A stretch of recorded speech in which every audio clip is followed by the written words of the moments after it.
పత్రికలు జ్యోతిష్కుల అవతారాలు ఎత్తినాయి. అది కూడా వన్ సైడెడ్ జ్యోతిష్యాలన్నమాట. మేమేం చెప్తే అదే జరిగిపోతుంది అన్నటువంటి ఒక పిచ్చి భ్రమలో ఉంటూ నడిపిస్తున్నాయి.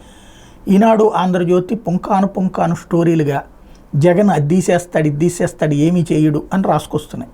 అట్లాగే సాక్షి ఇప్పుడు రివర్స్ స్టోరీలు ప్రారంభించింది. అందులో బాబొస్తే ఇంగ్లీష్ మీడియం రద్దే, మేనిఫెస్టోలో పేర్కొన్న KG to PG Vidya review అందుకే అంటూ తాజాగా సాక్షి ఒక కథనాన్ని రాసింది.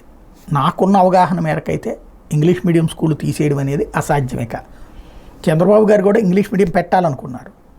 అప్పుడు కార్పొరేషన్స్ పరిధిలో ఉన్నటువంటి స్కూళ్ళలో, ఫస్ట్ మున్సిపాలిటీల పరిధిలో ఉన్న స్కూళ్ళలో ఇంగ్లీష్ మీడియాన్ని పైలట్ ప్రాజెక్టుగా బిగిన్ చేయగానే వైఎస్ఆర్ కాంగ్రెస్ పార్టీ పుంకాను కథనాలు ప్రొజెక్ట్ చేసింది. తెలుగు మీడియం బ్రతుకేమైపోతుంది, తెలుగు ఏమైపోతుంది, పార్టీ పేరులోనే తెలుగుదేశం ఉంది, అలాంటి తెలుగుదేశం పార్టీ తెలుగుని తీసేస్తుందా, ఇట్లాంటివన్నీ సాక్షిలో పెద్ద కథనాలు, భాషా కవులు రచయితలతో స్టోరీలు ఇవన్నీ పెట్టేటప్పటికి దానికి చంద్రబాబు గారికి ఉన్నటువంటి ఒక జబ్బు ఏంటంటే ఆయన మీడియా మీదనే డిపెండ్ అయ్యి బతికేస్తుంటారు. ఆ మీడియా చూసేసి వీళ్ళ అందులో ఆపోజిట్ మీడియాది ఎక్కువ ఫాలో అవుతారు అనమాట. దాంతో ఆయన కంగారు పడిపోయేసి ఆపేశారు. అది ఇంగ్లీష్ మీడియం రద్దు చేసేసారు. అంటే మళ్ళీ ఇంట్రడ్యూస్ చేయలేదు, కంటిన్యూ చేయలేదు అది పెట్టినటువంటిది. లేకపోతే ఆ రోజునే జరుగుండేది.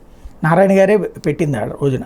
కాకపోతే ఇప్పుడు జగన్ వచ్చాక తెలుగుదేశం ఎన్ని విమర్శలు చేసినా స్కూళ్ళు కొనసాగిస్తున్నారు. రేపైనా చంద్రబాబు ఇప్పుడు ఇది బిగిన్ అయిపోయిందని ఎట్ట మార్చేస్తారు, మధ్యలో తీసేయడం కుదరదు. బాబు వస్తే మేబీ ఇప్పుడు ఇంగ్లీష్ మీడియంలో కాకుండా అర్థం కాక కొంతమంది తలడిల్లుతుంటారు కదా తెలుగు. నేను అప్పటి నుంచి చెప్తా వచ్చా, తెలుగు మీడియం ప్లేస్లో ఇంగ్లీష్ మీడియం పెట్టడం కరెక్టే, కానీ నా వల్ల కాదురా బాబు ఇంగ్లీష్లో నేను చదవలేకపోతున్నాను అనుకునేవాడు అయితే నువ్వు చస్తే ఇంగ్లీష్ చదువు, లేకపోతే మానేసే స్కూళ్ళు అనేటువంటి దౌర్భాగ్య పరిస్థితి ఉండకూడదు. తెలుగు మీడియం స్కూళ్ళు కూడా ఉండాలి అని నేను మొట్టమొదటి నుంచి వాదించినటువంటి. అట్లాగే చంద్రబాబు గారు వస్తే ఆ స్కూళ్ళలో ఇంగ్లీష్ మీడియంతో పాటు తెలుగు మీడియాన్ని కూడా పెట్టేటటువంటి అవకాశం ఉంటుంది.